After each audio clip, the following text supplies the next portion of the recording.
GT the Vibe Podcast, episode 2 of my 2-part series on domestic abuse from a narcissist.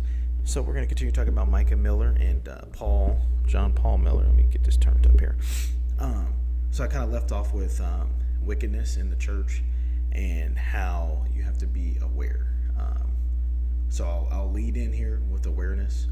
Being that I came from a background, so I was a kid who witnessed domestic violence in the home, and so I understand the devastation and the damage that it can cause to a kid, to a youngster.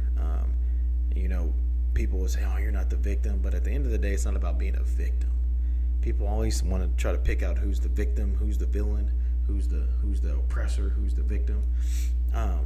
In my case, it's kind of like secondhand smoke, right?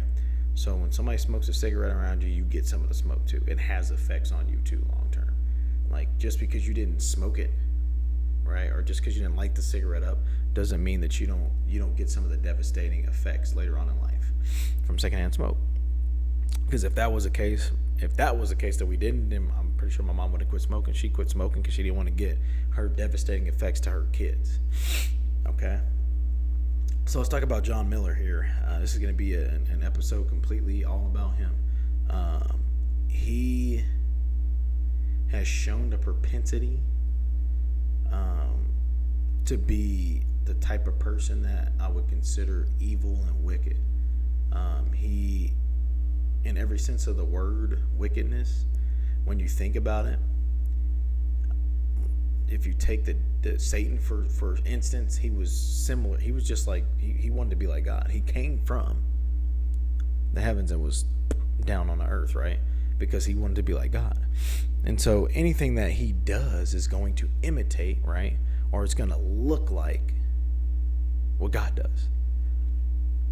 So you have to understand your enemy. And I think that there's a lot more pastors like this in churches. I think that because of this story, people will start to pay attention. They'll start to be on the lookout, because at the end of the day, you can't give that much power to a single man.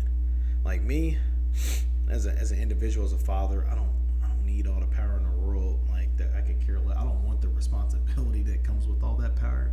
So for me, I just want to talk to people, conversate, help people grow, have people help me grow, give me wisdom as I give out wisdom from what I have experienced. I don't feel called to do anything in particular.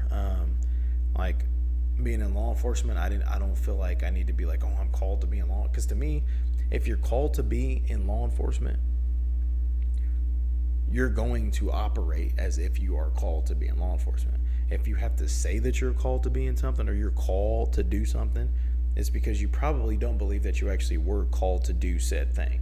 And so you have to say it to make yourself believe it, and to hopefully make others believe it. And that goes with anything. Like if a person is in a relationship and they have to tell you that they're faithful, it's because they're not faithful. Like if they have to be like, man, I'm faithful, I'm loyal as heck, I'm the most loyal person you ever meet. The people that say that, anybody out here can attest to that. Y'all can comment below and keep it real, because we know if people have to say something to save face, it's because they don't believe it themselves, right? There's two types of people out there on this earth. There are people that will strive to do good, that will mess up sometimes, that will make mistakes, and then there are people that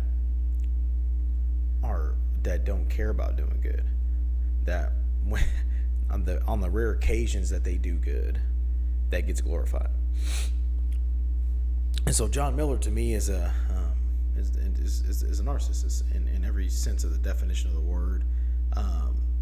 He probably gaslit the heck out of Mica to a point where she didn't believe herself.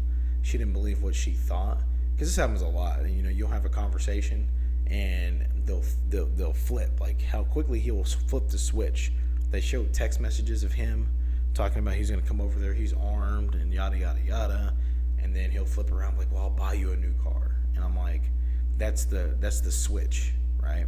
Because what happens is they utilize this type of behavior, so they'll demean you, they'll down you, put you down, beat you down, and then they'll flip and all of a sudden be loving and caring again. And it's like they give you a taste of what got you to this place in the first place. Because I guarantee you in the beginning he wasn't treating her like this. Whenever they call it new supply. I just call it a new person, new well to go get the water so they can keep their cup full. And so I guarantee he wasn't like this in the beginning, right? You give him the utmost love, you show him all this the greatest thing ever, but then the mask starts to come off over time. And as it starts to come off, they start to treat you different, they start to demean you, right? Gaslighting you, so you don't believe what you're perceiving. And the reason why they need to gaslight you is because if you figure out what's going on, then the jig is up, the game is over. And so they have to gaslight you to keep you in a loop of what your perception is compared to what reality is.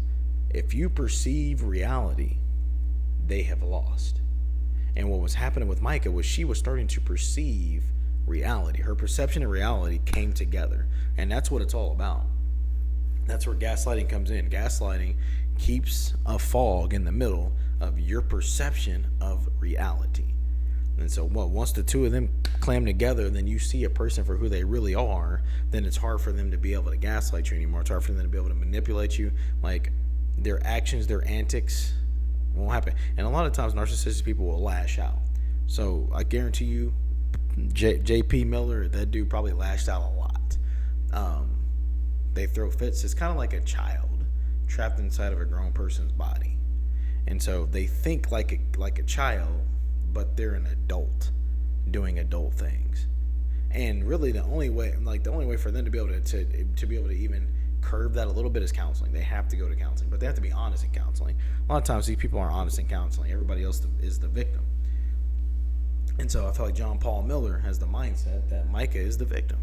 Or no, that he's the victim, sorry. That she is not the victim. He puts himself in the victim mindset. Because a lot of times, and he may tell the chicks, so if he's talking to other chicks, which I've read articles and I've saw things that said that he has another chick that he's talking to currently now.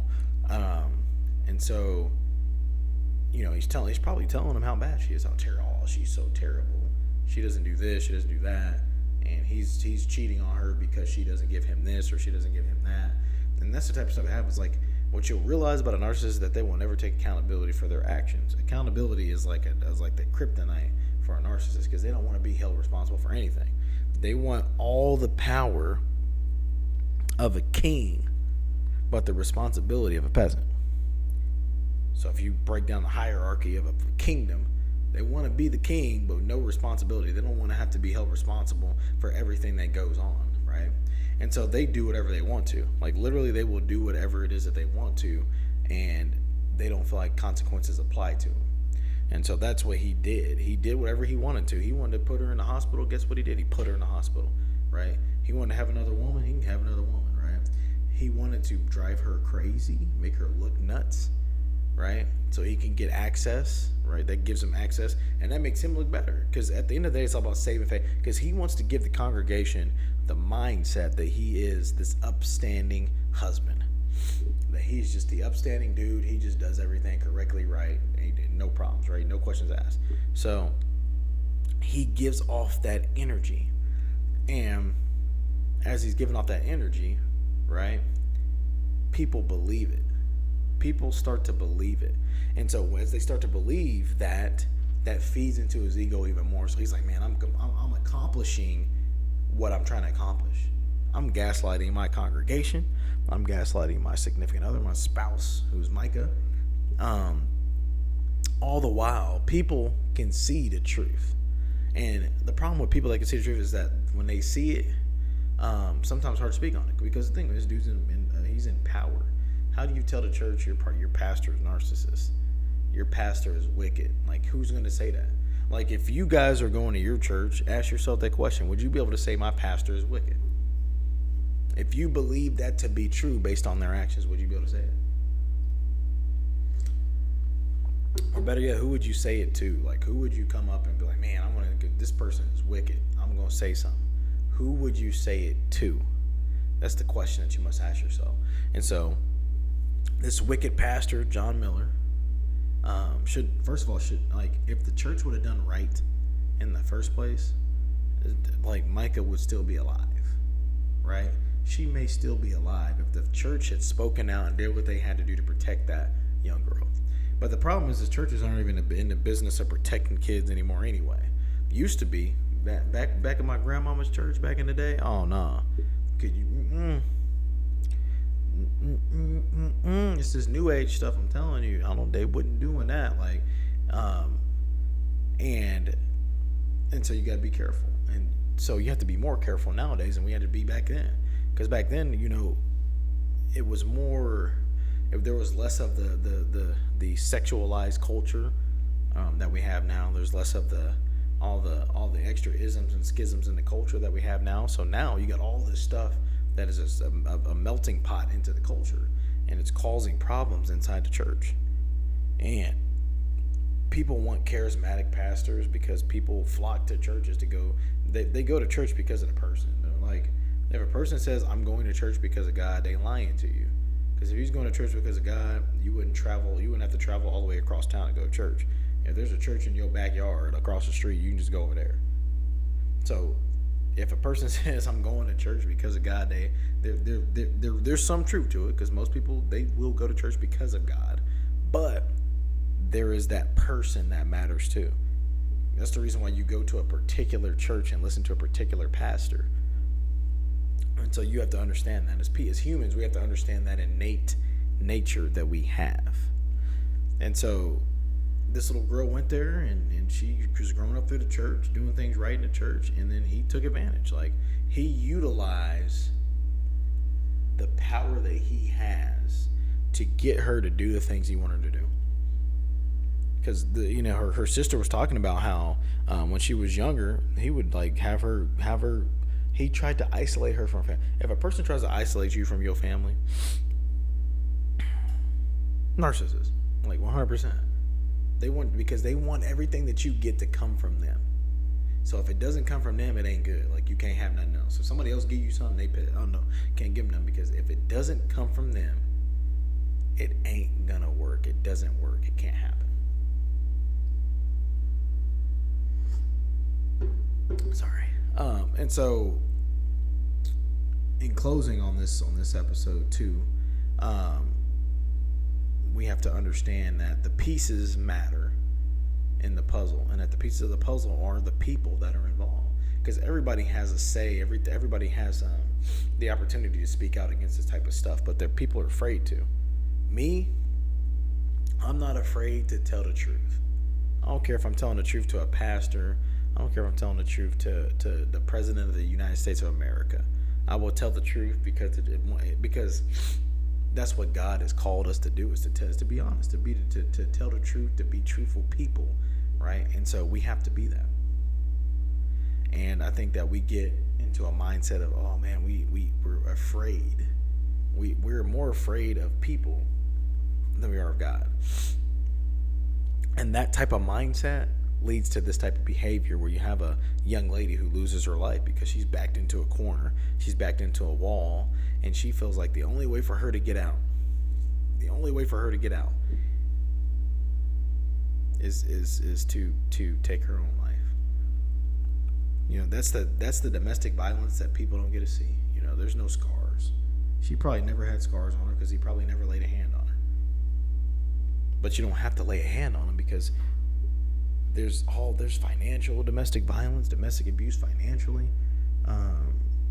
There's mental, the verbal stuff, talking down to you constantly. If somebody talks down to you constantly, demeans you, to puff themselves up, make themselves seem like they're bigger or better than you, or whatever it may be, that's a form of domestic violence. That's a form of abuse, mental abuse.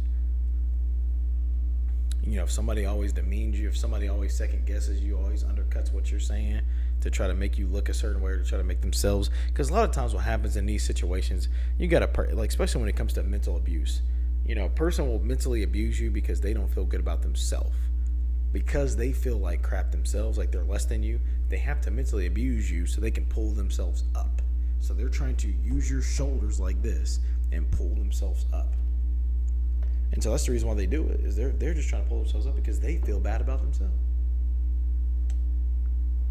They don't feel adequate enough, so they have to make you feel like you're not adequate enough, so that way y'all can be on the same level. Because if you guys are on the same level, they feel like in their mind that you guys can operate.